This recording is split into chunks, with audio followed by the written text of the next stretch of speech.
Magandang araw mga kaibigan. Welcome sa aming podcast na History LOL. Ako si Charlie, ang inyong resident history nerd. At ako naman si Dave, ang inyong kasama sa paglalakbay sa makulay na kasaysayan. At ang topic natin ngayon ay ang interesting na sanaysay ni Jose Rizal na ang title ay The Indolences sa Pilipino or sa salitang Pilipino, ang katamaran ng mga Pilipino. So, ready na ba kayo guys? At ako naman si Ces, ang yung curious princess na mahilig magtanong and of course, kasama ko sa topic natin today. And syempre, magpapahuli ba ako? Ako si Reyna, ang still queen na may kaunting humor on the side. Simulan na natin to.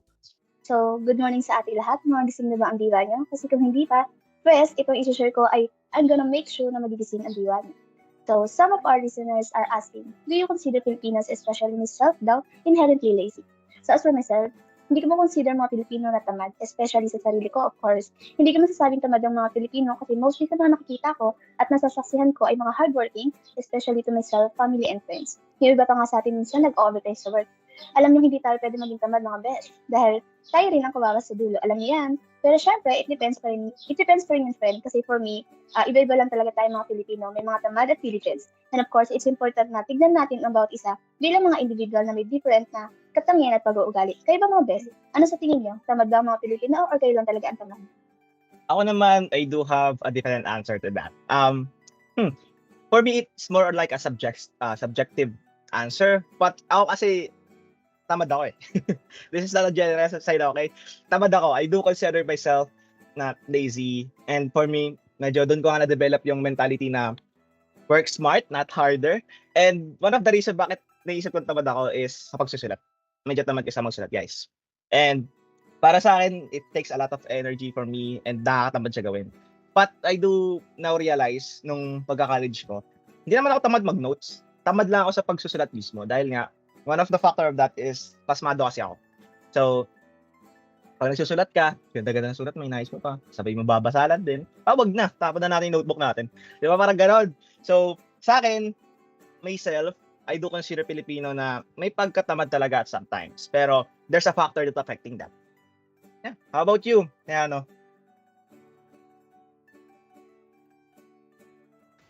Tamad? Hindi ako agree dyan. Sobrang hardworking kaya ng mga Pinoy. Marami sa atin ang nagsasakripisyo magtrabaho para ninanais ang kinabukasan, no?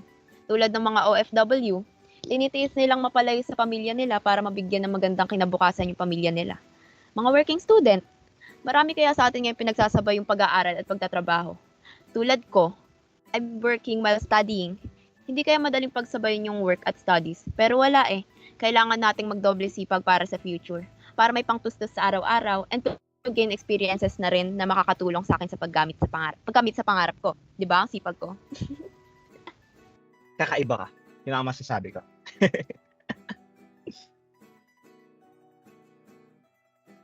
Oh, how about you, Princess? Ano bang masasabi mo tungkol sa topic nga ba natin today? Para sa akin, hindi naman actually. Filipinos are champions of resourcefulness and multitasking. Ako mismo, I have mastered the art of productivity and procrastination. Halimbawa, Yes. kapag may deadlines ako, doon ako pinaka-creative. Maglalaba muna ako, mag-aayos ng kwarto, tapos magluluto ng komplikadong dish like pork sisig. Tapos, pagbalik ko sa paggawa ko ng schoolworks, inspired na ulit ako. At hindi lang ordinaryong Pilipino ang ganito. Tingnan natin si Jose Rizal, one of our national heroes. Imagine, sa dami ng ginawa niyang pagsusulat at pag-aaral, paano kaya kung may smartphone siya ng panahon niya? Baka habang natatago siya sa dapitan, nagtutweet pa siya ng mga hugot lines o kaya nag-selfie with the beautiful sunset sa likod. Pero let's be real, may times din na nakakaramdam tayo ng katamaran and it's a human thing, not just a Filipino thing. And speaking of recognizing these moments, Mr. Solis, what do you think about Rizal acknowledgement of Gregorio earlier work na nauna pa kay Rizal dito, and dito makikita natin kung paano ina-acknowledge ni Rizal ang mga thoughts ni Gregorio sa deeper societal issues na bumabalot sa tinatawag nating katamaran. Correct. And for this, so let's start discuss the book itself. So in the chapter 1 of the book, kitang-kita naman natin doon na may special mention na pangalan doon si Gregorio.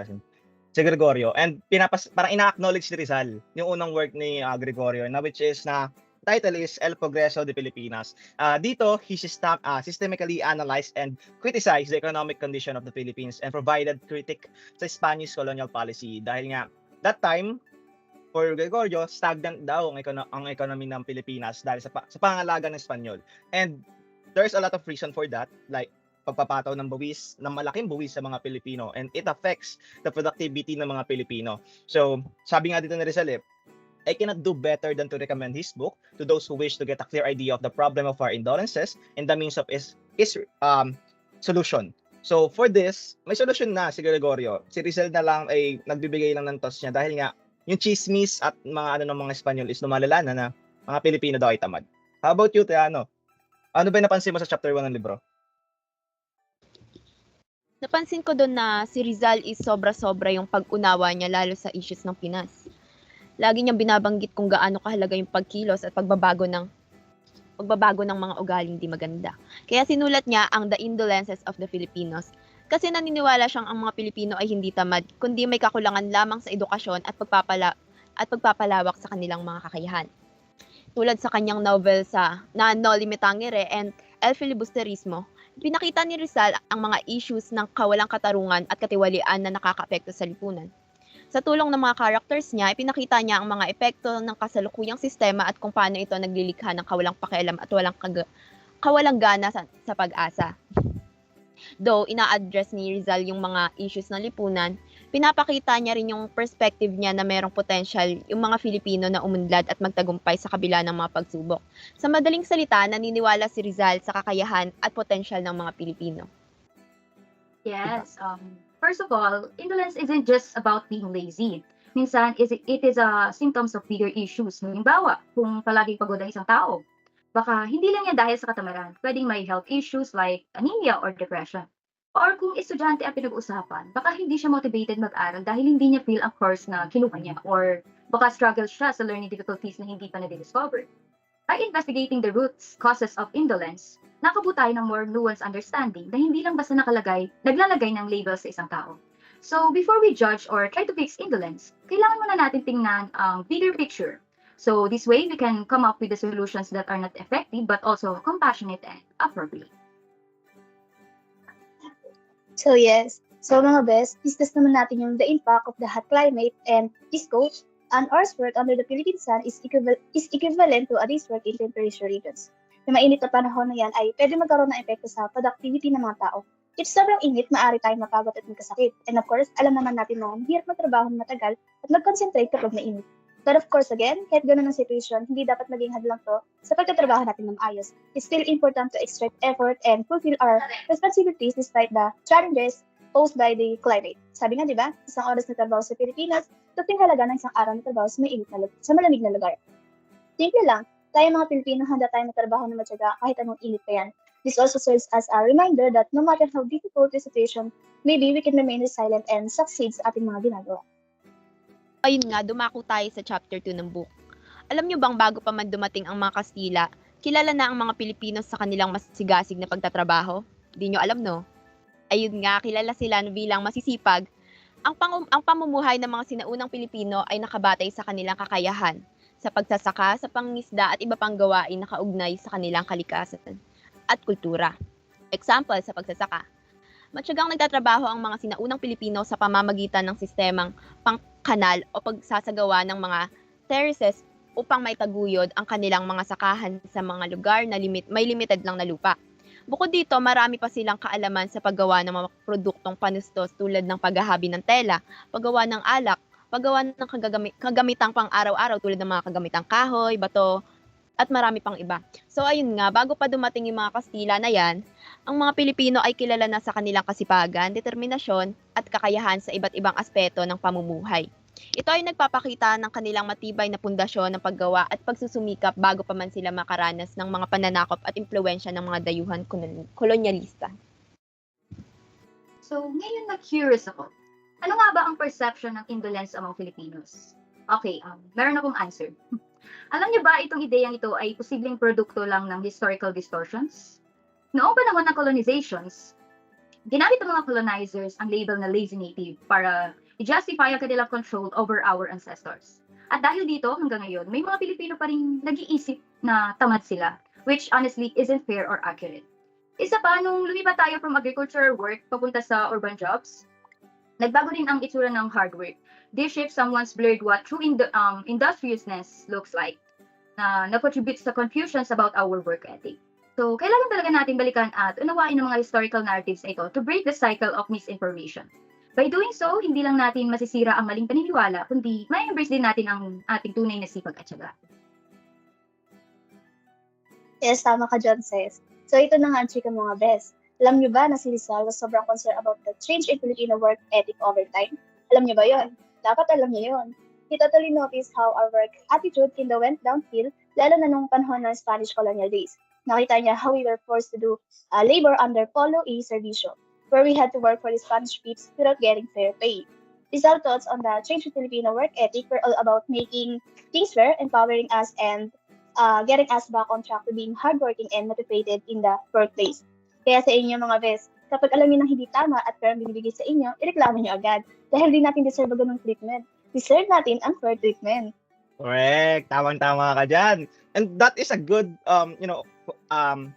question to answer, no? Parang maganda rin kasi na tignan natin yung dating past na Pilipinas bago pa dumating yung mga Spaniards para malaman natin kung innate ba sa atin yung pagiging tamad. And just like what Tejano said, marami tayong ginagawa nung bago pa dumating ang mga Spanish. And so, in fact nga na nasabi din doon na dahil nga masyadong malaki yung shift from agricultural to industrious labor, hindi tayo sanay sa field of work na meron tayo nung time na yon. And isipin mo na lang, parang in a modern world, parang ang naglipat ng marketing student, pinapunta mo sa accounting.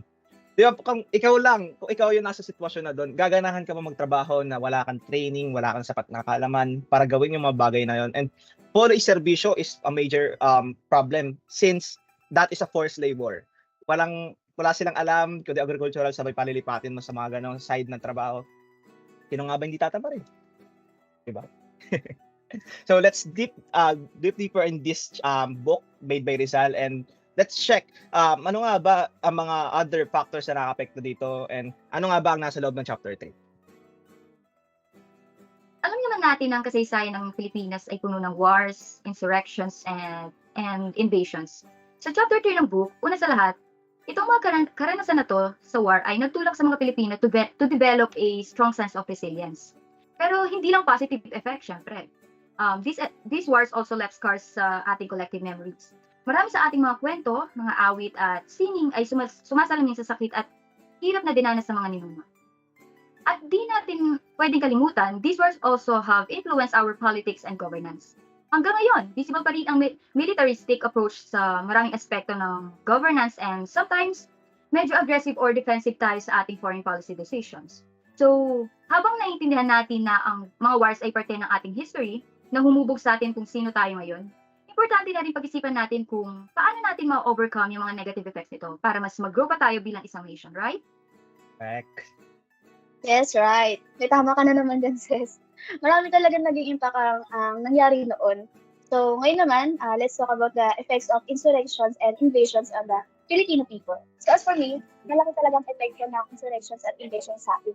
Yung mga example dyan, kagaya ng sinabi mo sa kanina, yung gulo or war, kahirapan at pagkasira ng mga kabuhayan ng mga Pilipino. At guess, hindi natin deserve ang ganung tratong yan. Pero laban tayo, di ba? Laban! May laban. And in this chapter, Rizal also talks about na yung mga expedition na ginagawa ng mga Spanish. And at that time, there is a substantial number of Filipinos na pinapadala sa Espanyol para mag-serve as a part of their military power. So, for this one, it actually caused a lot of things. Number one is yung gender imbalance. Dahil nga, syempre, lalaki lang din ang pinapadala nila para lumaban. There's a lot of women na naiwan na wala yung mga asawa nila para mag-alaga sa mga anak nila. And this also caused gender imbalances na nagtatransfer sa economic problem. Kasi nga wala mga lalaki para magtrabaho sa economic side ng Pilipinas at that time. It greatly affects how people live in the Philippines at that time. And syempre, there also a problem about demoralization. So, it is a fear of like uncertainty because parang isipin mo na lang yung sitwasyon na right now, masaya ka sa pamilya mo, kumakain kayo araw-araw, di ba? Nayakap mo sila, nahalikan mo sila. Pero baka bukas, wala ka na dyan, pinatapon ka na sa Espanya. Di parang, saan yung katarungan doon? So that how people live during the Spanish colonial period, and it affects the mentality na meron yung mga Pilipino at that time when it comes to productivity. Kasi nga Ano pang sense ng mga ginagawa ko na 'to kung sa dulo lang din pala, alipustahin lang din pala ako, papuntahin pala ako sa Espanya, 'wag na lang. 'Wag na lang, 'di ba? So, it affects a lot. Ayun nga, parang na forced labor sila, 'di ba? Correct. Nag-iwan kasi ng yung forced labor kasi nag-iwan siya ng matinding epekto sa lipunang Pilipino. Nagdulot 'yun na patuloy na paghihirap at pagkawatak-watak ng bansa. Pero para mabago yung ganitong sitwasyon, tingin ko mahalagang magpatibay ng batas na nagpoprotekta sa mga karapatan ng mga manggagawa at paglikha ng mga oportunidad para sa edukasyon at pagtatrabaho sa mga komunidad. Ang pagtataguyod ng hustisya at pantay-pantay na opportunities ay mahalaga upang mabawasan ang epekto ng forced labor at itaguyod ang tunay na kaunlaran at kalayaan para sa lahat ng Pilipino. Ayun. So, grabe naman yung intense nung example ni Solis kanina. Imagine mo, di ba, kumakain na kayo ng family mo, tapos kinabukasan, malalaman mong ipapatapon na kayo sa Espanya. Diba? Sinong hindi kakabahan sa ganon? Parang pinapatay ka na lang bigla, eh. Oo nga eh. So, ito na nga mga kabes. Naalala ko lang, sinabi sa akin ng Prof. T before, pinapadiscuss niya sa akin of how the Spanish government overruled and controlled trade and explication for the Filipino economy. Naalala ko before, hindi ko nasagutin eh, kasi wala naman interest sa ganyan. But then, I realized na importante palang malaman ng mga nangyari noon. So, ito na nga. Para sa mga hindi pa alam, oo, bes, nung panahon ng Kapila, sobrang controlled nila ang trade dito sa Pilipinas. Sinakop nila ang kalakalan at pinagbawalan tayo makapag-trade sa ibang bansa ng direct. So, ang suit, naging limited ang opportunities natin para lumago ang ating local economy. Gusto niyo yun? Siyempre, hindi ba? Hindi, di ba? Paano pa kaya mga Filipino people noon? That is correct. And speaking of kalakalan, the most famous trading that time is the Galilean trade. So, nasabi rin to ni Rizal sa chapter 4 ng kanyang libro na this trading actually affects a lot of Filipino and for some reasons. Because just to give you a brief description of it, Galilean trade is mga boats yan. It comes from Mexico to Manila and Manila to Mexico. It is a two-way expedition na nangyayari. So dito nagkakapalitan tayo ng produkto sa ibang bansa para makita natin kung ano nga ba meron sa ibang bansa. And this time, bakit nga ba nasabi natin na there's unfair system na meron sa Galilean trade? Masyado kasing kino-counter ng Spanish government ito. And one of the factors about that is yung ticket. Siyempre, hindi naman mababait ang mga Espanyol. May bayad yung ticket. And for this ticket, you need a lot of money to buy it just to participate in this trading. So, in that certain reason, alam na natin, yung mga normal na Pilipino is hindi na kayang pumasok sa Galilean trade. And one of the reason din na naka-apekto to is because, syempre, boats to, they are prone to many damages across the sea. Tayo ang mga nag-aayos ng mga barko na yon at tayo rin yung gumagawa. That is why Polo y Servicio is implemented just for that specific trade. Dahil nga nakikinabang yung mga Espanyol sa trade na yun specifically, pero yung mga Pilipino naman ang pinaparusahan nila dito. Bakit? Kasi tayo yung nagpuputol ng mga punot kahoy para lamang sa mga boats na to. Tayo din gumagawa ng boats na to. And Filipinos were forced to plant coconuts and also tobacco para i-export sa ibang bansa. So imagine that. Parang nagtrabaho ka ng ilang oras, pero kung ano yung tinanim mo, iba yung umaani. Sino nga ba hindi mawawala ng motivation para magtrabaho doon? Sabihan nyo na akong tamad, pero kung ako yun nandun, ay nako, baka di na ako pumasok araw-araw. Kung gano'n. Kahit ako tatamarig din eh. Diba? Nabanggit din ni Rizal dito sa chapter 4 na ang mayayaman ay hindi makakapasok sa langit. Nung time ni Rizal, napakalakas ng impluwensya ng mga mayayaman sa lipunan. Ang kanilang yaman at kapangyarihan ay kadalasan nagiging batayan ng kanilang dignidad at karapat-dapat na pagtingin sa lipunan.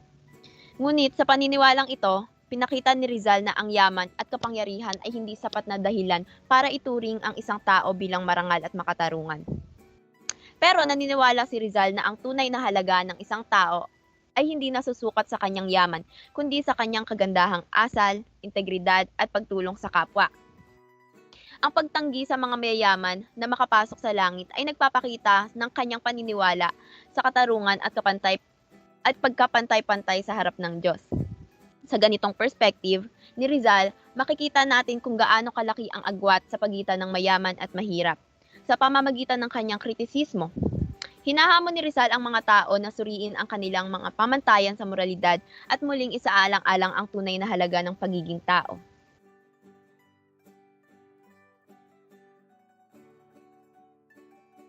So, balikan natin ang panahon ni Rizal kung saan nasaksihan natin ang pagbaba ng kalakalan sa Pilipinas. Noong mga panahong iyon, ang mga patakaran ng mga kolonyal na mananakop ay mas pabor sa kanilang interes kaysa sa kapakanan ng mga lokal nating negosyante. Ano ang naging resulta? Nagsara ang mga maraming lokal na negosyo at napabayaan ang ating sariling pag-unlad. Makikita natin ang malalim na epekto nito sa ating ekonomiya na hanggang ngayon ay nagpupumiglas pa rin tayong palaguin at patatagin. What if natuto tayo mula sa kasaysayan? Di sana mas mapapabuti natin ang ating pag-approach sa trade at ekonomiya. Feeling ko dapat nating itaguyod ang mas inklusibo at makatarungang mga patakaran sa kalakalan na magpapalakas sa lokal nating industriya at magbibigay daan sa mga magandang kinabukasan para sa lahat ng mga Pilipino. That is correct. So isa nga rin yun parang sa nakita natin problem, no? Although sa economic side maganda ang barter, but still sa mga Pilipino it is like parusa sa kanila na kahit wala naman silang kasalanan. So thank you so much for that. And ngayon, nasa huling chapter na tayo ng libro ni Rizal. At habang patagal ng patagal, parang lumalalim na rin yung mga usapan natin. And in this one, solusyonan na natin. Ano na nga ba ang naisip ni Rizal na solusyon sa problema na to, economic side ng Pilipinas and also sa problem na kung tamad nga ba ang mga Pilipino. So dito, sinabi nito para kay Rizal, ang sagot or ang problema is unlimited training and education that time. So sabi dito, colonial education system nung panahon ni Rizal ay mga mayayaman lang nakikinabang. Isa pang dahilan dito ay ang curriculum na meron sila na it is heavily biased towards religious education. And siguro dito rin napasok yung sinabi ni Tejano kanina na sinasabi ng mga Espanyol na on the religious side, mayayaman lang, mahihirap lang ang kayang pumunta sa langit, di ba? Sisilbo ng tangang gagawa. Sasabi lang ganun. So kung ako lang din, di ba, parang, mayaman lang pala makakapunta doon. Di wag na. Mahirap lang pala makapunta doon. Wag na. Dito na lang ako sa estado ko ngayon. Magsastay na lang ako. So, dito sa side na to, sa education, parang naisip ko lang din na nagbayad-bayad ka ng maraming pera. Ano yun? Parang makarinig ka lang ng lecture tungkol sa religion mo. That is kind of like a waste because at that time, sinabi ni Rizal na wala din mga crucial knowledge na sinasabi dito such as science, mathematics, and arts na dapat bigyan natin halaga. And at that time, feeling niyo ba kung wala kayong sapat na kalam sa science and mathematics ngayon, makakagawa kaya tayo ng mga bagong innovation na makakatulong sa pag-unlad natin? Syempre hindi. So that's heavily affects Filipino how they think. Kasi nga, wala silang mga crucial knowledge na dapat na meron sila at also training. Dahil kung may training lang sila, edi sana minas nagawa silang mas mahalaga, 'di ba? Dahil at that time ang alam lang natin ay agriculture, right?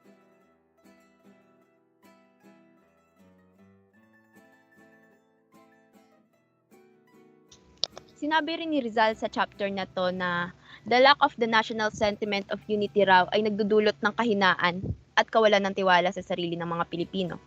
Dahil dito, nagkawatak-watak ang mga Pilipino.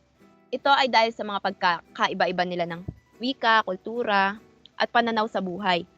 Sa halip na magtulungan at magkaisa para sa iisang layunin, ang mga Pilipino ay nag-aaway at nagkakaroon ng hidwaan sa loob ng lipunan. Ang ganitong kalagayan ay naging cause ng kawalan ng pagpapahalaga sa sarili at kawalan ng pag-asa sa kinabukasan. Like, instead na magkaroon ng pagmamalaki sa kanilang kultura at kasaysayan, maraming Pilipino ang nagdulot ng pag-aalinlangan sa kanilang sariling kakayahan at halaga bilang isang lahi. Dahil rin dito, ang pagkakaroon ng inferiority complex ng mga Pilipino. Like, instead na magkaroon ng kumpiyansa sa sarili, tsaka sa kakayahan nila, di ba? Maraming nagdududa at nagkakaroon ng kawalan ng tiwala sa sarili. Sa madaling salita, kung magkakaroon ng pagtutulungan at pag-unawa at pagpapahalaga sa bawat isa, maaaring malampasan ng Pilipinas ang hamon at magtagumpay bilang isang nagkakaisang bansa. Di ba? That's correct. That's correct. Yes. Noong panahon ni Rizal, konti lang ang oportunidad para sa dekalidad na edukasyon. Maraming Pilipino ang natuto na lamang humanga at parang tularan ang mga banyagang kultura. Bakit kaya? Dahil ba baka itinuturing ng marami ang pagtanggap at pag-adapt sa mga dayuhang kaugalian at estilo ng pamumuhay? Sa pag-aakala na mas maganda ang lahat ng banyaga, unti-unti nawala ang pagpapahalaga sa ating sariling kultura at tradisyon. Feeling ko dapat nating isulong ang edukasyon na nagtataguyod sa ating kultura at para mas maintindihan natin ang ating mga natatanging katangian bilang mga Pilipino. Yes, feeling ko din dapat ganun yung gawin natin. You all know, guys, that Rizal's solution to all the discrimination and negavites was like education and liberty. He was all about empowering ourselves and with knowledge and skills to break free from Spanish oppression. Like, education is the key to our potential and being the future for the Philippines. And of course, Rizal was all about fighting for liberty, freedom, and the right to be in charge of our own destiny. He knew that by standing up for our rights and fighting for independence, we could totally level up and create a more just society. Education and liberty were Rizal's ultimate tools to uplift the and make our country shine. That is correct. And just to add that on that, no, parang hanggang ngayon nga meron tayong parang some kind na problem pagdating doon. Kasi nga, ako bata pa lang ako, kunyari nakakita ko ng mga taga-ibang bansa, mga Amerikano. There's just something on me na parang nararamdaman ko na mas angat sila kaysa sa atin. So, I think that is one of the problem ng mga Pilipino natin ngayon. Feeling ko na inherit natin at that time dahil sa kagawa ng mga Espanyol. So, that is the last third ng libro ni Rizal, no? And thank you so much for that. So, ngayon naman, let's talk about why. No, bakit nga ba? Ano nga bang importansya ng libro na to? Anong magiging cause or ano kapupulutan nating aral tungkol sa libro ni Rizal, The Indolences of Filipino? Sa tingin mo, Tihana, ano? So, siguro sa tingin ko, ginawahan ni Rizal yung The Indolences of the Filipino para suriin at bigyang linaw ang mga maling pag-unawa tungkol sa katamaran o indolence ng mga Pilipino. Isang mahalagang layunin ni Rizal sa pagsusulat ng aklat na ito ay ang pagwawasto ng mga mapanirang paniniwala tungkol sa kawalan ng kasipagan ng mga Pilipino na madalas ituring ng mga dayuhan. Sinasabi ni Rizal sa librong ito na ang indolence ay hindi likas na katangian ng mga Pilipino, kundi bunga ng iba't ibang mga salik tulad ng kolonisasyon, kawalan ng edukasyon at kahirapan. Inilarawan niya ang mga Pilipino bilang masisipag at may kakayahang magtrabaho, ngunit nababalot ng mga sistemang hindi makatarungan at pang-aapi. Bukod doon, layunin din ni Rizal na magbigay inspirasyon sa mga kababayan na magkaroon ng kamalayan at magmulat ng kanilang sariling pagkakakilanlan bilang mga Pilipino. Gusto niyang palakasin ang pagmamalasakit at pagtutulungan sa pag-uunlad ng bansa sa pamamagitan ng pag-unawa at pagtanggap sa mga katotohanang tungkol sa kanilang kalagayan. So, ayun na nga. Ayun na lang muna ang aming kwento, mga ka-listeners. Ito ang aming podcast na His Story. Ako si Tejano, ang inyong resident history nerd. At ako naman si Dave, ang inyong kasama sa paglalakbay sa makulay na kasaysayan ng ating bayan. At ako naman si Ces, ang iyong curious princess na mahilig magtanong. And syempre, nung papahuli ba ako si Reyna, ang Philippine na may kaunting humor on the side. At ito ang aming Ang aming His Story. Maraming salamat. Maraming salamat. Maraming salamat. Thank you. Thank you.